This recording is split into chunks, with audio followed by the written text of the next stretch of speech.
ہماری گفتگو ہستی شناسی عرفانی کے متعلق ہے۔ ہستی کہتے ہیں وجود کو۔ اب ہستی شناسی میں تین چیزیں آ جاتی ہیں، خدا بھی ہستی شناسی میں آ جاتا ہے، جہان بھی اور انسان بھی۔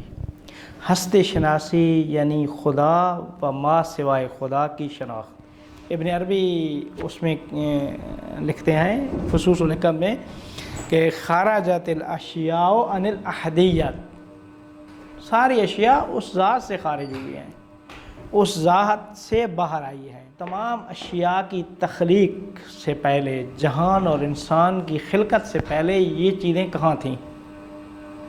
خدا کے علاوہ جہان اور انسان، ما سے واللہ جتنی بھی اشیاء ہیں، یہ کہاں تھیں؟ یہ خدا کے علم میں تھیں۔